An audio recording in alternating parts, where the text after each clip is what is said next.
What you should do when a client is ready to fire you.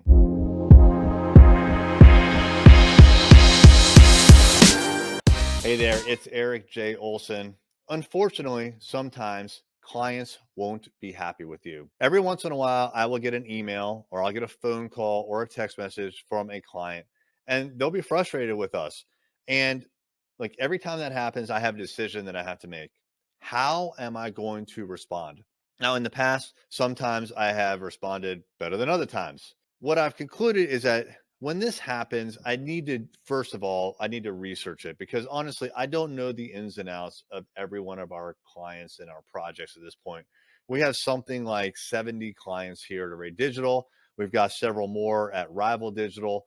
And I'm not the point person. I'm not the owner of the relationship anymore. We have, our staff takes care of that. And so when I get notification from a client that something's wrong, I need to figure out what's really happening.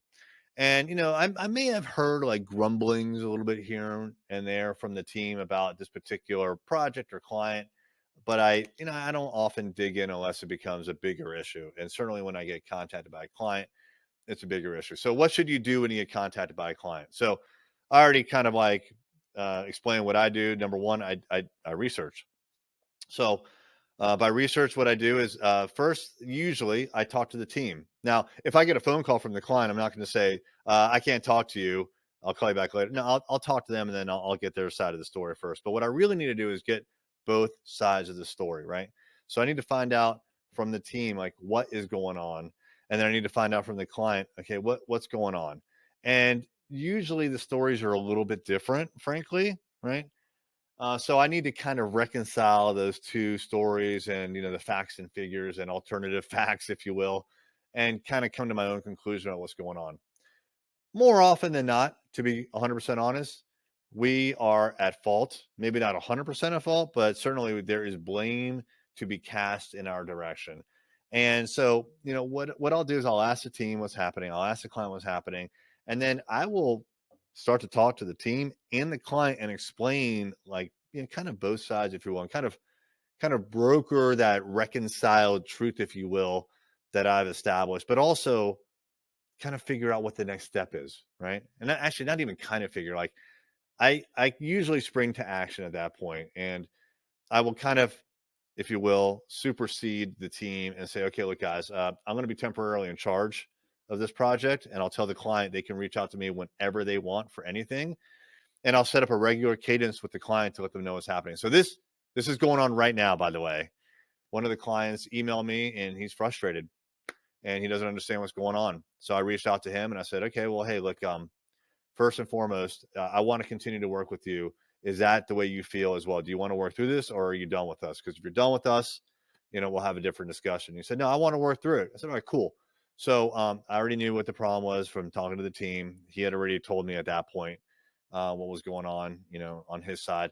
And so I said, all right, I'm going to, number one, I have some suggestions. Are you okay with these suggestions? He said, yes.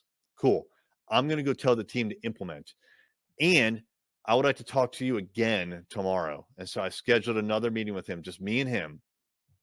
Team is off implementing the changes, and I'm communicating directly with the client for the next several days or weeks. And I'll continue to do that until the project is back on track to the point where there are no issues. And then I'll let the team ease their way back into it. So that's kind of how I handle it. I do not like stepping in on a project, and I don't do it. I don't do it unless there's a reason, and that reason would be that the client has said, basically, I'm fed up. I need help.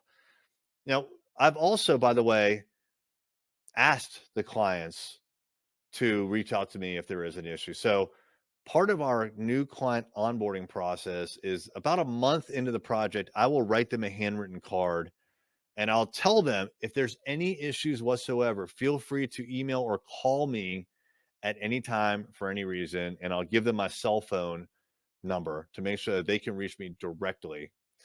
And that's happened a couple of times. Like I said, cell phone rings and it's a client or an email comes in, but they can get in touch with me and they know they could always reach me, CEO, and like the buck has to stop here. So That's how I respond to clients when they're upset. I'm interested if you've responded other ways. I know I have. Sometimes it's worked out better, usually not. I think you need to kind of find like a truce and find a way forward.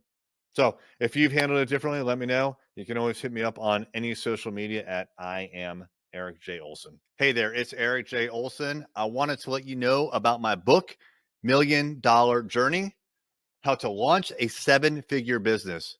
This is the story of what it took for me to go from freelancer with no clients, no employees, no revenue, to growing $1 million business.